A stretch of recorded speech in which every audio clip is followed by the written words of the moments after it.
결석한 사람들이 있으니까 찍어서 올릴게요. 자, 훈민정음 자모 28글자 중에 28글자가 아니겠구나. 기본자는 28글자인데 28글자에 포함되지 않는 글자 중에서까지 포함해서 소실된 순서. 소실된 순서라고 하는 건 사라진 순서 그런 뜻이에요. 자, 한번 적어볼까? 자, 요렇게 생긴 글자 뭐라고 이거 비읍이죠? 비읍인데 여기다가 동그라미를 이렇게 그려가지고 비읍보다 좀 부드럽게 나는 소리, 요거를 입술 순자 가벼울 경자를 써서 어떻게 한자라? 입술 가벼운 소리라고 세종대왕이 말을 했는데 한자어로는 순경음 그래요. 나중에 외우면 돼. 지금 그냥 그렇다고. 근데 이제 이런 글자들까지 쓰면 표현할 수 있는, 우리 글자로 적을 수 있는 문자가 언어가 훨씬 많아지겠죠. 이런 글자도 있거든. 이런 것도 있고 이런 글자도 있고, 옛날에 이런 글자도 있었어요. 쌍히읗, 이런 글자도 있고, 뭐 이런 글자, 뭐 이런 글자, 이런 글자 더 많았단 말이야. 그러니까 이런 글자를 아래아 같은 것도 그렇고, 오늘날은 우리가 발음을 못하게 바뀌었는데 좀 더 다양한 발음값, 소리값을 적을 수 있는 문자들을 이용해서 다른 나라에서도 그걸 복원시키고, 우리나라에서도 그걸 복원시키거나 해서 AI 훈련을 시킨다고 들었던 것 같기도 하고, 우리나라 한글을 공용 문자로 받아들인 나라에서 우리랑 발음이 다른 글자가 있을 거 아니에요?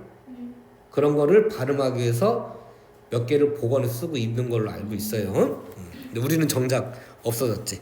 어쨌든 이걸 순경음이라고 하는데, 요거는 기본 28글자에 포함되지 않아요. 이렇게 괄호로 묶을게요. 그 다음에 이제 제일 먼저 사라진 글자가 요거 무슨 글자라고 그랬죠? 여린 히읗. 히읗인데 여린 히읗.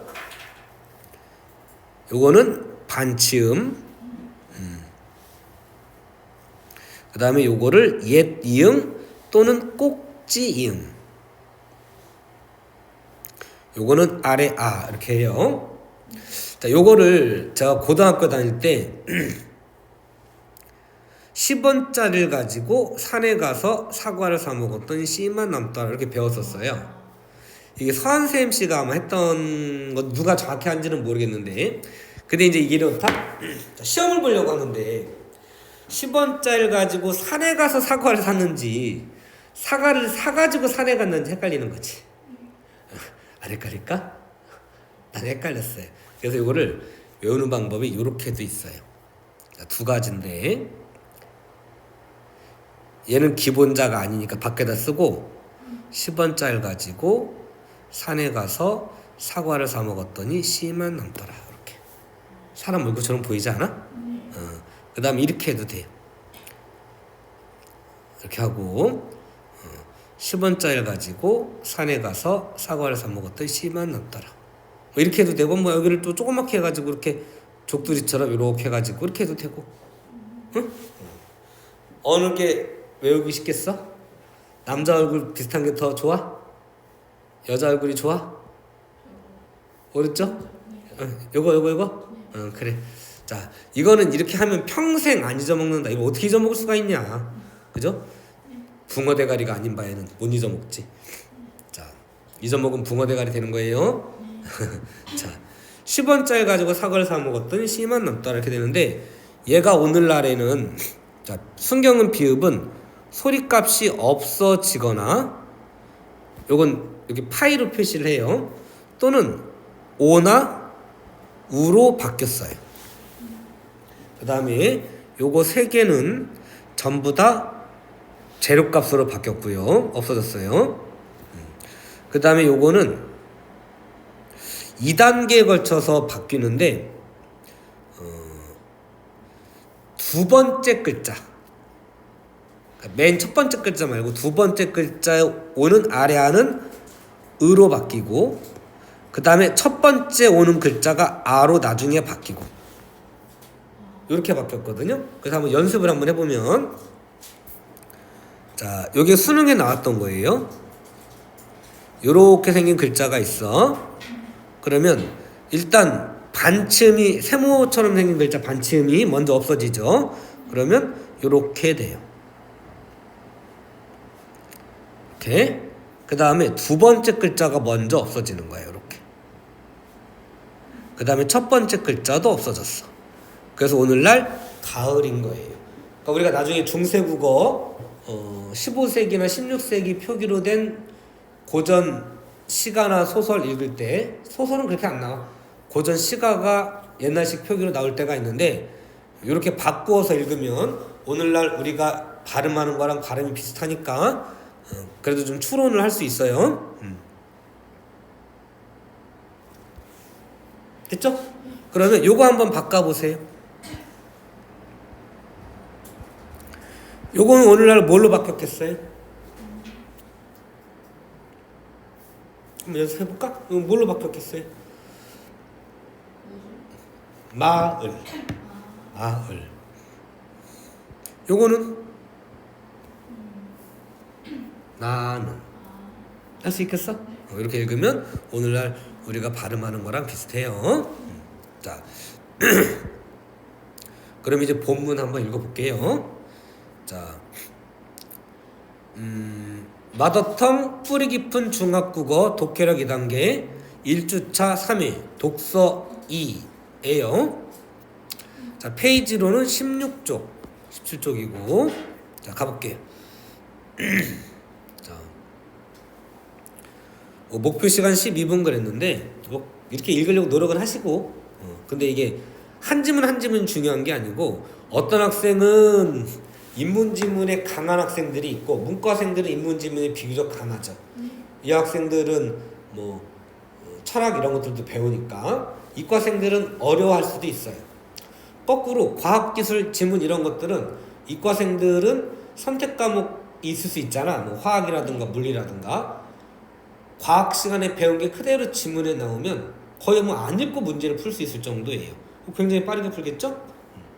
거꾸로 문과 학생들은 과학기술이 되게 약하고, 경제나 법은 문과 이과 공통으로 다 약해요. 어렵대요. 자, 그래서 이게 사람마다 계열이 문과 계열이냐 이과 계열이냐, 국어를 잘하냐 수학을 잘하냐 사탐을 잘하냐에 따라서 어떤 지문은 좀 빠르게 읽을 수도 있고 어떤 지문은 느리게 읽을 수도 있고 이거가 다 달라요. 그러니까 정해진 시간 무조건 요거는 12분 이게 아니고, 내가 여기서 빠르게 읽을 수도 있고 느리게 읽을 수도 있고, 그러면 또 다른 지문은 또 상대적으로 속도가 또 달라지는 거지. 그래서 전체 문제 현재는 80분인데 80분을 적절하게 운용할 수 있으면 되는 것이지, 나는 이거 20분 걸렸어 그렇다고 겁먹을 거 없고, 난 6분 만에 풀었는데 건방져줄 필요도 없고. 자, 가볼게요. 아유, 나도 이제 콧물감이 가서 코가 좀 맹맹하다. 목소리 잘 알아듣겠어 그래도? 그래. 자, 한글은 글씨 크기는 괜찮고, 한글은 1443년 창제 당시, 자, 요거는 1443년에 창제했다고 하는데 창제를 시작한 거고, 1443년에 시작을 더 일찍 했을 수도 있지 구상은. 근데 이제 해가지고 1446년에 완성이 돼요. 이때 반포를 해요. 발표를 하는 거지. 그러니까 반포하기 전에 1445년에 훈민정음을 일단 거의 완성을 했나 봐요. 그래서 이거를 실제로 문자로 써먹을 수 있는지를 시험 삼아서 글을 하나 썼어요. 그게 용비어천가라고 하는 글이에요. 혹시 들어봤어요? 이게 훈민정음으로 쓴 최초의 문헌이에요. 자, 얼핏 보면 훈민정음이라는 책이 훈민정음으로 쓴 최초의 문헌일 것 같잖아요. 근데 훈민정음을 만들었을 당시에 사람들이 아는 문자는 뭐였을까요? 영어 알고 있었을까요? 일본어 썼을까요? 한자를 썼지, 한문을 썼죠. 그래서 훈민정음 설명서란 말 일종의. 그러면 매뉴얼을 뭘로 적어야 되겠어? 한문으로 적어야지. 그래서 훈민정음 원본은 한문이에요. 참 역설적이죠. 그래서 옛날에는 국지 어음이 2호 중국 가야 이런 식으로 한자로 된 거를 배웠었어요. 자, 그리고 한글 훈민정음을 처음 쓴 문자 글자는 책은 요거예요. 그래서 썼더니 괜찮아, 쓸만해. 다만 조금 어려워. 그래서 좀 단순화시켜서 이렇게 써도 좋아, 이렇게 규정을 만들면서 1446년에 반포를 하게 되는 거예요. 자, 여기서 일단 시작하는 시점을 43년으로 잡았어요. 자, 한글은 1443년 창제 당시 백성을 가르치는 바른 소리라는 뜻으로 훈민정음이라는 이름이 붙었다. 자, 훈민정음이라는 거는요, 이런 뜻도 되고요, 책 이름이기도 하고요, 문자 이름이기도 해요. 뜻이 세 가지인 거예요. 그래서 옛날에 이런 것도 냈는데 요즘 안 나와. 자, 가르칠 훈, 백성민, 바를정, 소리음이에요. 그래서 백성을 가르치는 바른 소리, 이렇게 하시면 되겠어요. 라는 뜻으로 훈민정음이라는 이름이 붙었다. 문자 이름이 훈민정음인 거예요. 훈민정음 서문에는, 흔히 서문은 어지라고 해요. 어지. 어는 임금을 뜻해요. 임금의 뜻. 훈민정음을 만든 임금의 취지라는 뜻으로 서문에는 어지라고 하는데, 그 서문에는, 코가 맹맹거려서, 당시에 쓰던 글자가 중국의 글자라서 백성들이 글을 알지 못하는 것이 안타까워 쉽게 배울 수 있도록 28글자를 새로 만들었다고 창제 이유를 밝히고 있다. 그럼 서문에는 훈민정음 서문에는 뭐가 나온 거예요? 자, 요게 나온 거예요. 자, 창제 이유가 이렇게 실려 있는 거예요. 이렇게 표시할게요. 직선이 안 그려져서 창제 이유가 여기에 들어가 있는 거예요. 다른 말로 하면 훈민정음 창제의 취지 그러는데, 그 취지가 총 4가지가 나와요. 중국이 우리나라 한복도 지네들 거라고 하고, 조선족이 지금 지배하에 있으니까, 자기네 땅에 있으니까, 고구려도 지네 역사라고 하고, 발해도 지네 역사라고 하고, 백두산도 지네 땅이라고 막 그러잖아요.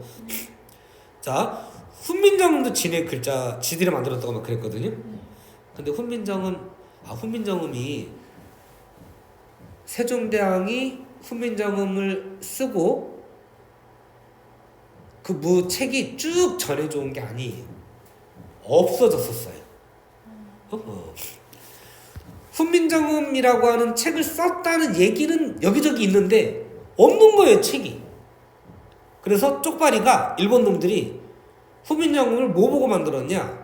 창호지 문 있죠, 옛날 그 한옥에 있는 문, 창살 그런 거 보면 거기에 기역, 니은, 디귿, 니은, 미음, 비읍이 모습이 있잖아요. 시옷 같은 거는 창살, 세문자로 돼, 이런 거. 응? 문 이렇게 있으면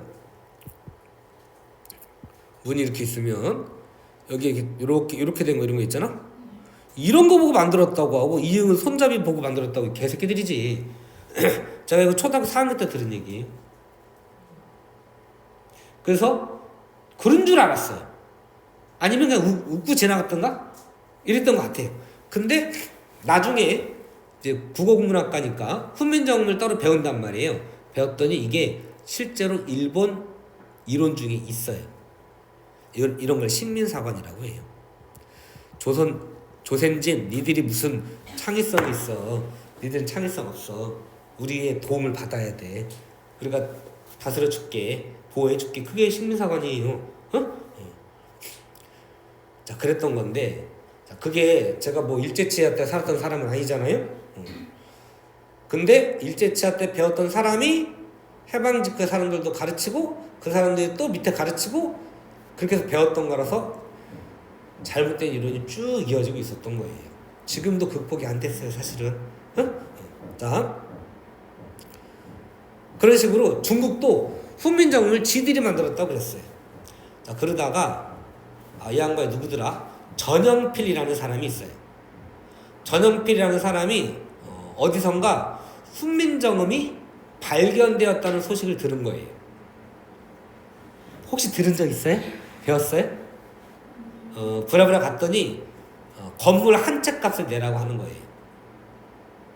그래서 전필이 펄쩍 뛰면서 말도 안 된다. 이거는 우리의 어떤 문화유산이고 정말 소중한 보물과 같은 거다. 하고 집 세 채 값을 주고 오히려 돈을 더 주고 갖고 왔대요. 그러면 여기저기 알리고 싶잖아요. 안 알려요. 숨겼어요. 요즘에 그 훈민정음 판본이 여러 개가 있는데 그 중에 하나를 그 사람 누구야 보관하고 있는 사람이 있는데 그 보상금을 50억인가 주지 않으면 안 주겠다고 숨겨놨어요. 혹시 뉴스에서 들은 일 있나요? 그런 사람도 있는데 전용필의 경우에는 굉장히 갑부였다고 그래요. 엄청난 갑부였다고 하는데 그 자기가 가진 재산의 80% 이상을 털어가지고 우리의 문화유산이 일본으로 넘어가는 거를 다 사들여요. 그래서 보관을 하는 거예요. 삼성이나 이런 데서 보관해 사가지고 자기들 재산 증식하고 이런 게 아니고 요즘 무슨 뭐 박물관 해가지고 이렇게 전시도 하고 한다고 하는 것 같더라. 전용필도 이거를 자기 개인 걸로 만들려고 했던 게 아니고 안 뺏기려고 했던 거예요. 정말 섬찟해요. 훈민정음을 샀잖아요. 그거를 발견했다고 발표했으면 어떻게 됐을 것 같아요? 쪽발이가 뺏어갔을 거예요. 그래서 일본 천황 서구에 들어가고 우리는 보지도 못했을 거예요. 그리고 애들 이런 거 있다. 일본 애들 이런 적도 있다. 어느 날 일본인이 신대문자라는 거를 얘들이 주장을 하거든. 이게 자기도 고대문자다. 이게 훈민정음으로 된 거다. 지들이 훈민정음을 만들도록 도와줬다. 일제 때 이렇게 주장하고 있었어요. 근데 우리가 훈민정음이 전해지질 않으니까 어떻게 말할 수가 없잖아요. 응? 근데 자, 이거는 20세기 들어가지고 일본에서 어떤 새끼가 신대문자를 발견했다고 땅에서 유물을 나무 판대 같은 게 글자가 써 있는 거를 찾아냈어요. 무려 3군데에서. 봐라! 신대문자라는 거 거짓이 아니었다. 진짜다. 있다. 라는 거야. 그래서 우리는 이제 혼란해지고 이거 저 뭐야? 진짜 있는 거 맞아? 이렇게 했던 거지.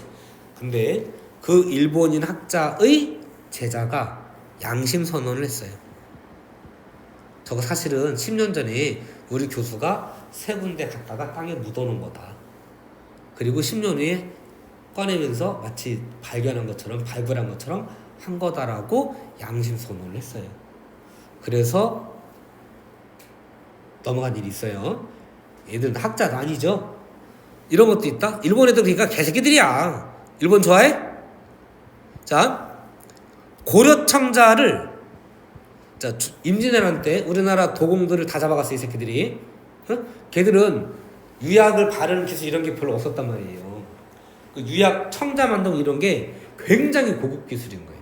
우리는 고려 시대에도 있었잖아요. 그게 그 앞에서도 있었고. 근데 얘들은 한 16세기, 17세기까지도 16세기까지도 임진왜란 앞에까지도 도자기를 제대로 굽고 이런 기술이 없었어요.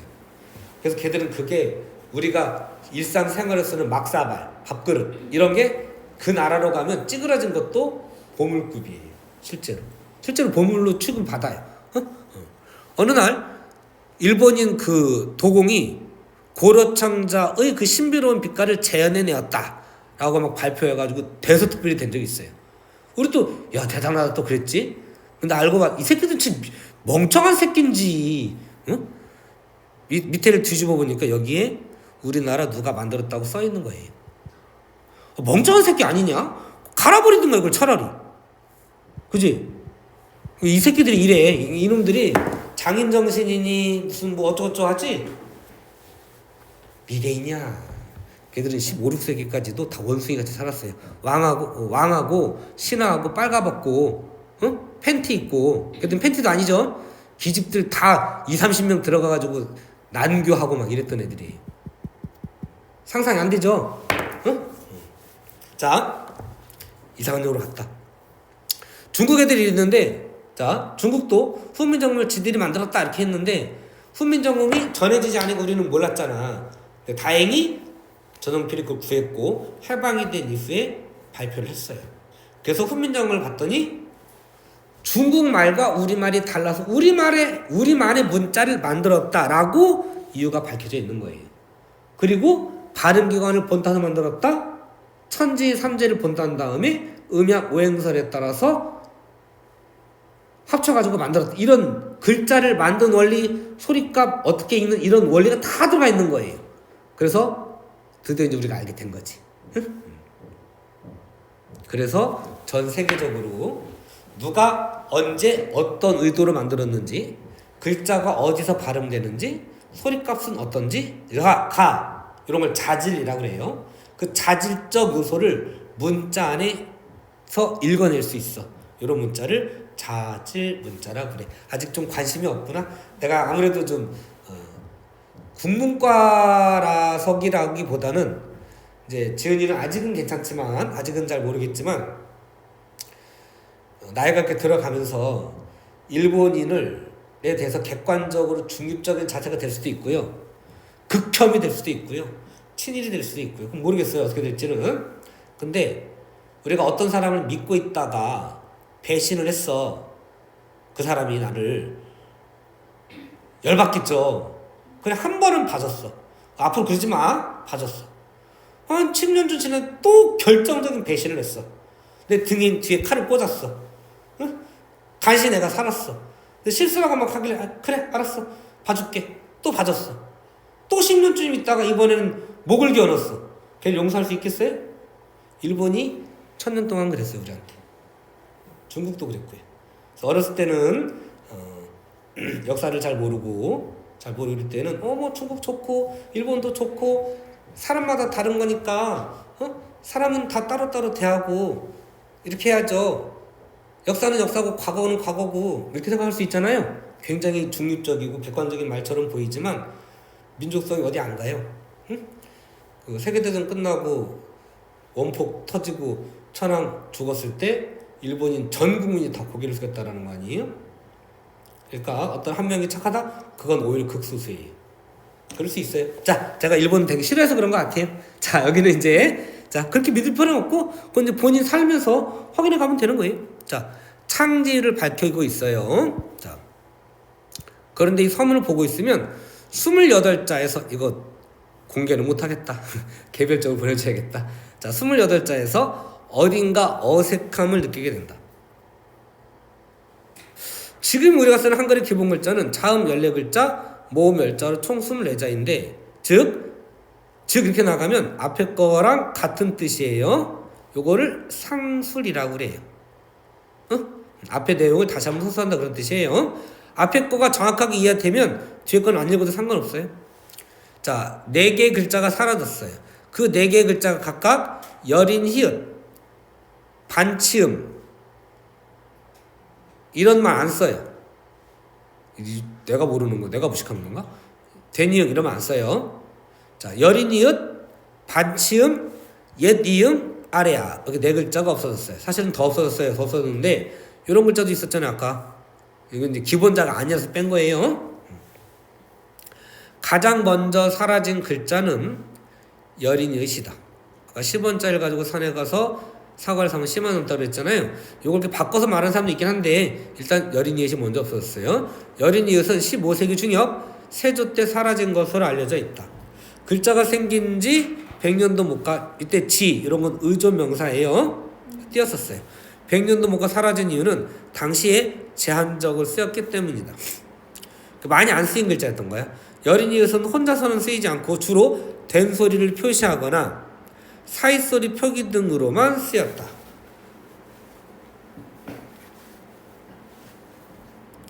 게다가 주로 한자에 쓰이며 중국어 발음을 표기했기 때문에 널리 사용되지 못하고 빠르게 사라졌다. 자, 제한적으로 쓰였기 때문에 여린 이읒은 금방 사라졌다. 다음으로 사라진 글자는 반치음과 옛역이다. 자, 16세기 임진왜란 전후로 사라졌는데 반치음은 시옷과 즉 S음에서 성대를 울려 발음하는 지 발음을 나타내는 데 쓰였지만 요것과 요것 발음 사이에 중간쯤 되는 게 이렇게 되는 거예요. 자, 우리말에서 해당하는 소리가 사라지면서 발음을 우리가 못하게 된 거예요. 옛날에는 요것도 발음이 구분이 됐대요. 이거 구분할 수 있어요? 자, 못 구분할 수 있어요? 있어요? 자, 내가 그럼 뭘로 발음했는지 맞춰보세요. 뭐 왼쪽 했어? 오른쪽 했어? 나 오른쪽 했는데? 자, 이거 구분할 수 있어요? 이거 구분할 수 있어요?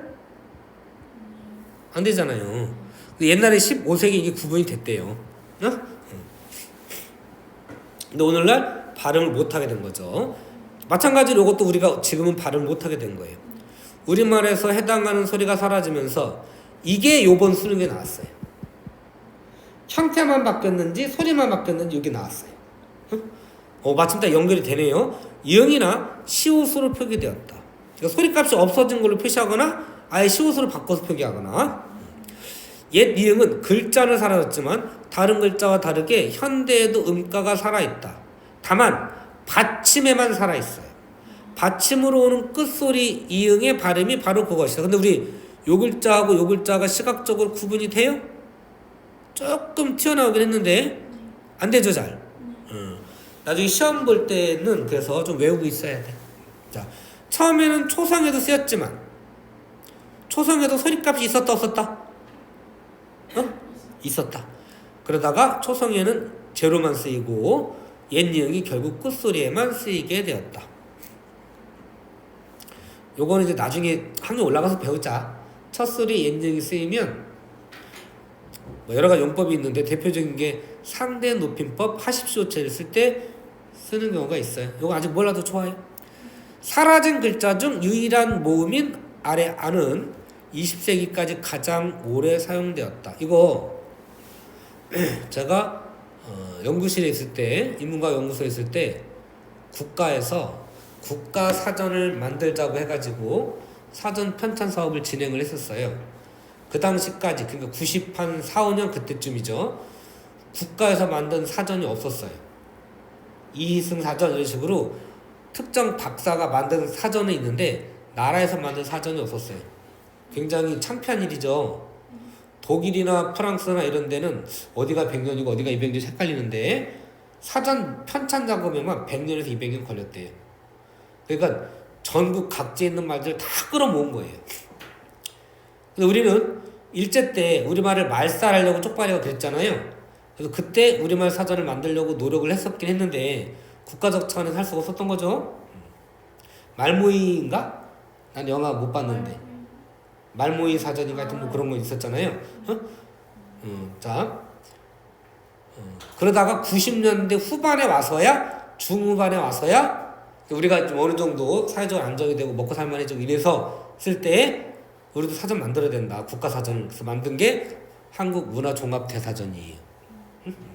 거기에는 문학 잡지책, 그냥 잡지책이 아니고 문학 잡지, 창작가 비평, 문예 비평 이런 문학과 지성 이런 것들에 있는 소설이나 시, 평론에 쓰인 예문들을 가져다가 만들려고 만든 사전이에요. 원래 10년 계획을 했는데 10년 되게 짧죠? 근데 이제 예산도 10억밖에 안 됐었어요. 그러다가 진행하는 사이에 5년으로 줄고 5년 만에 끝났어요. 했는데 자, 그때 제가 그 원본들을 모으러 다니면 이런 글자가 그때까지도 판본이 1940년대, 50년대, 60년대 문헌 들여보면 이런 글자가 아직도 있었어요. 보세요. 이런 글자. 그 다음에 이런 글자가 여전히 쓰였어요. 그러니까 요거를 1933년에 한글 맞춤법 통일안에서 쓰지 맙시다 그랬거든요. 실제로는 40년대, 50년대 이런 문헌에도 나와요. 쓰지 말자고 한다고 해도 옛날에 배운 어른들은 쓸 거 아니에요. 여전히 책에는 나오고 있었던 거예요. 자, 20세기까지 가장 오래 사용되었다. 발음은 현재는 사라졌지만 아와 오의 중간 소리 알려져 있다. 우리 그 영어 발음 이런 거 있잖아. 요거 발음 어떡하지? 뭐 이렇게 하잖아요. 또는 이런 발음들이 있잖아요. 요런 발음에 가깝대요. 뭐 이런 식으로. 우리는 발음 못해. 못하고 강원도와 제주도 일부 방언에 남아있대요. 우리 코미디 프로그램에서 옛날에 떡 싸세요 이렇게 하면 강원도 출신의 아주머니가 떡 싸세요 이렇게 발음하거든요. 이런 식으로 뭐 그런 발음이 남아있대요. 후민정음 창제 당시 모음 중 가장 으뜸으로 꼽았던 아래안은 하늘을 본떠 만든 글자예요. 모음의 기본자 중 하나이기도 했다. 이렇게 세 개였어요. 아래아, 이. 하늘을 본 땅 글자, 땅을 본 땅 글자, 사람을 본 땅 글자. 기억나요? 하지만 16세기 이후에 어두에 있던 아래아는 아로 바뀌고, 어두라고 하는 건 뭐 이름절, 어두가 아닌 자리의 아는 으로 이음절이죠. 근데 원래는 요렇게 순서가 뒤에 게 먼저 일어난 거예요. 이렇게. 요게 먼저 바뀌고 그 다음에 앞에 게 바뀐 거예요. 화살표 켜놓으세요. 근데 꼭 이렇게 바뀐 건 아니고 다른 글자로 바뀐 것도 있어요. 있기는 있는데 대체로 그렇다는 거예요. 그러다가 1933년 한글 맞춤법 통일을 제정할 때 제외되면서 여섯으로 잘못된 말이에요. 사실은 쓰지 말자고 공식적으로 했지만 실제로는 40년대, 50년대, 60년대까지도 쓰였어요. 사실은. 자, 더 이상 쓰이지 않는 글자나 발음이 사라지는 것은 전 세계적으로 봤을 때 드문 일이 아니다. 자, 이렇게 사라지는 거를 시간이 지나면서 언어가 변화되는 거, 이거를 역사성이라고 그래요. 외우세요. 시간이 흘러가면서 바뀔 수도 있어요. 역사성이라고 그래요. 다른 말로는 가역성. 바뀔 수 있다 이런 뜻이에요.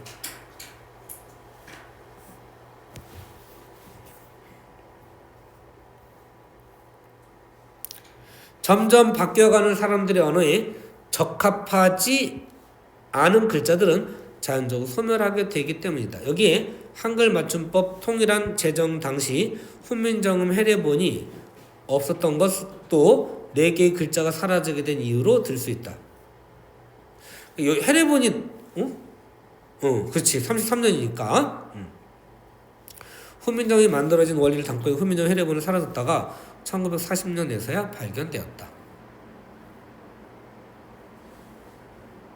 만약에 이때 해례본이 있었다면 그 글자를 놓고 발음을 계속 유지하려고 하다 보면 남아있을 수 있었을 텐데 그 사학자도 훈민정음이 어떻게 만들어졌는지 알지 못했어. 그래서 쪽발이가 창살 보고 만들었다 이거를 우리는 믿을 수 반박을 할 수가 없었어요.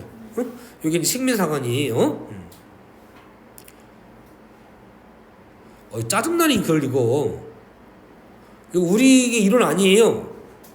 쪽발 이론이에요. 식민사관이에요. 그걸 받아들인 거지. 우리나라 고대 역사에 대한 이론도 일본인과 중국인들이 아주 조각조각 내놨어요. 칼 가지고 뭐랄까 그거를 우리 역사를 찾으려고 하면 다 정사가 아니다 해가지고 욕을 해요. 그래서 얼마 전에 이재명 대통령이 뭐라 그러지? 시민들과 만남의 자리에서 아니다 만남의 자리가 아니구나 국정보고 할 때구나. 환단고기에 대한 이야기를 언급해가지고 한동안 야당에서 엄청 씹었어요. 들어봤어요? 그게 우리나라 역사를 되게 올리는 거거든요. 근데 그거를 사학자들이 정사가 아니라고 하고 욕을 하고 막 그래요. 근데 그게 사실은 식민사관하고도 연결될 거기 때문에 반드시 그게 틀렸다고 할 수 있는데 어떤 정확히 잘 모르겠어요. 물론 근거를 갖고 하는 게 맞지. 그러나 일본 애들이 우리 역사를 정사가 아니라고 이렇게 한다고 해가지고 우리가 무조건 받아들일 이유는 없어요. 중국이나 일본에서 우리 역사와 관련된 유물이나 이런 것들이 나오는 것을 못 들어가게 막아놓고 이런 게 많잖아요. 그거를 다 똑같이 연구하고 이러면서 바로 잡아야지. 이거 글쎄 내가 정확한 이론은 기억이 안 나는데 이건 제가 알기로는 식민사관이에요. 이건 그 나라 애들이 얘기하는 걸 우리나라 학자들이 받아들이는 애들이 있는 거예요. 친일학자들이겠지. 자, 이처럼 훈민정음의 원리 알 수 없었기 때문에 더워? 꺼져? 안 더워? 아래와 같은 경우 창제당 훈민정음에서 중요한 글자였음에도 사라지게 되었다. 사실 얘가 기본 글자인 거예요. 그래서 일단 자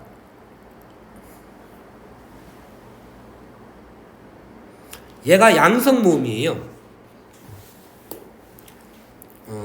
음성, 양성 이렇게 따지는데 문자를 자음을 모음을. 근데 얘가 양성이었는데 이 양성 모음을 대표하는 아래아가 글자값이 없어지면서 오늘날의 모음 조화가 문란해지게 돼요. 이거 한번 적어볼게요. 모음 조화가 문란해진다.